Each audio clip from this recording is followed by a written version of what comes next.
Hi, and welcome to StrapaWatch. This is Michael Knapp with Michael Knapp Leather.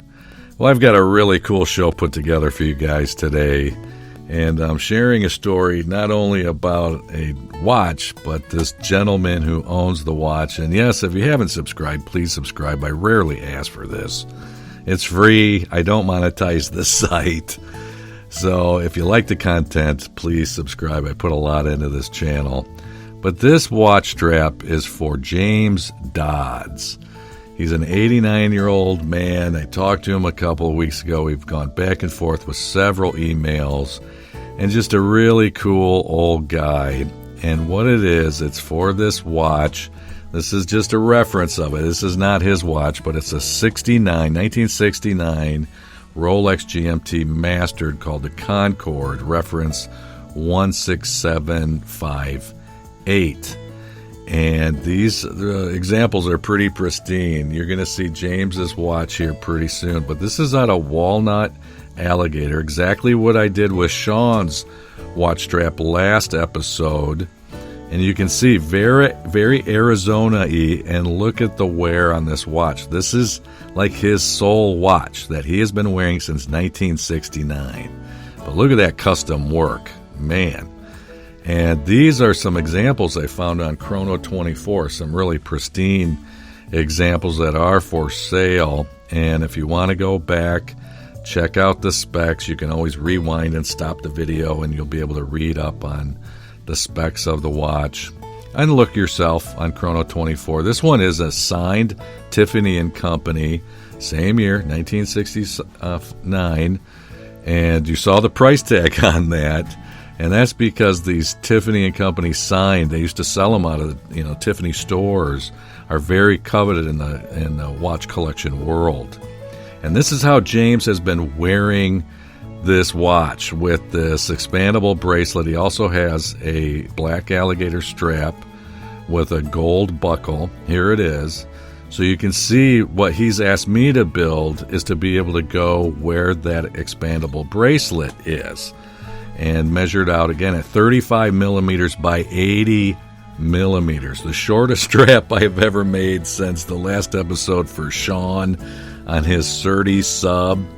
And what it was last week was for a Rolex bracelets clasp, which was 47 by 57. This is 35 by 80. So little bitty little buckle end. Man, I've never made anything like it. And, when James sent me pictures of the watch, I was like, oh, yeah, I can do that. And I thought, it was probably going to be fairly simple. It's like the smaller these guys are, the harder it is to make. And I upgraded them. Here you can see this is a chip of cedar Shinki Hikaku shell Cordovan leather. That's what I made the linings out of. I also told him I was going to upgrade him for allowing me to do the show about him with quick release lug pins. It's a straight strap, a 16 millimeter straight strap. And, James shared with me, I'm sure he wouldn't mind me sharing it with you. He's got health issues. He's 89. And he said to me, he probably doesn't have much longer, maybe up to just a couple of years. He doesn't know. But that he wanted to really enjoy this watch while he was still here. And I thought I was very honored. I mean, really, to make this strap for this gentleman. And I'll tell you a little bit of the background about this watch. He's got a write-up on some forums and stuff like that, but I'm not going to read the whole thing, but I'll convey to you some of the stuff and why it's so special to James. He bought it on October 29th, 1969 in Hong Kong at the United States Naval Purchasing Department in Hong Kong. And he was working for Air America in Saigon. And then he was transferred to Thailand as a flight mechanic. And he was working on helicopters and CH-47s, Bell 204, 205 helicopters, fighting the CIA secret war in Laos at the time. So, and then they survived the battle for Skyline Ridge. And after that, he had it serviced, and they changed the small hand. I think that's about the extent of the servicing as he's had, because you can see it. They'd want to replace everything on that watch now. But he's had it all over the world. You know, he wrote extensive details about all the aircraft and everything. And everywhere he's been, from Libyan Air Force as a flight engineer and crew chief on, you know, helicopters, and over in Kitty Hawk Air Cargo. He worked for sports jet flying sports teams all over the world. And even right after 9/11 on the 13th, he was flying to England, Sweden, Canada, and then Denver. And, you know, and then since then he was on C-130s. He just retired. I mean, he's 89, and he's bummed he has to retire. He wanted to keep working. But, and he even wrote that as of 2024, this year, he still has the original paperwork and is working as good as the day he bought it. So to me, that's just really cool. You know, there's only one other gentleman that I really know of, because as a former PGA Tour caddy and in the golf industry for as many years as I was, Jack Nicklaus was gifted a Rolex watch in the 60s. I don't remember the year. It was the late 60s in Switzerland at Rolex, a gold, I think presidential. And he wore it all his life until rather recently. I think it was sold at auction. I don't know. I just heard that it was being sold, and that was some time ago. So I'm sure it got sold. I don't know what the price tag on it was. But Jack Nicklaus, you know, those of us who have the watch disease, you know, just one more watch, just one, I promise your wife, one more watch. I've got some ladies that have the watch disease. Amy, if you're watching this, she's one of us. And she's ordered several straps from me. You know, she's got some little wrists. And that's the thing. I mean, especially people like James even said, I got real skinny wrists. You know, so people with very large wrists and skinny wrists, they have to have custom straps made. And I'm always honored to get emails and calls and especially orders coming in. You know, I'm pretty unabashed. I put this channel out really solely to help promote enthusiasm for the wearing of mechanical watches and leather and alligator straps, because we're a dying breed. I mean, we really are. A lot of people are not wearing watches anymore. A lot of people are wearing smartwatches. I, to this day, do not own a smartwatch. I don't know if I ever will.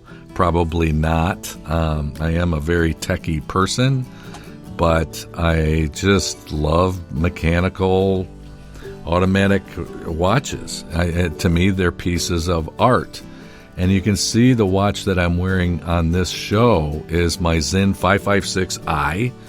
And I had made that strap a while back for it, because I was also making it for, I also finally received the Weiss. I had purchased that about 1.5 years ago. The Zen 556i white dial Weiss, limited run, only here in the United States.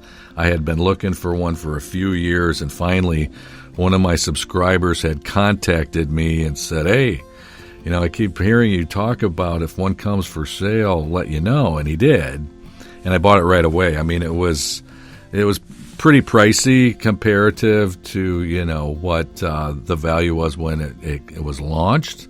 Paid about an extra $1,000 on top of, you know, what it was originally valued at. But I wanted the watch so bad that I bought it, and it's in perfect condition. I just have not worn it yet because I want to and it's probably going to be my next show. I don't know when that will be out. I'm getting really busy again, and we're getting really busy at the cattle ranch. I'm really busy at, many of you may not know, I'm an audio prosthologist. I talk about it often.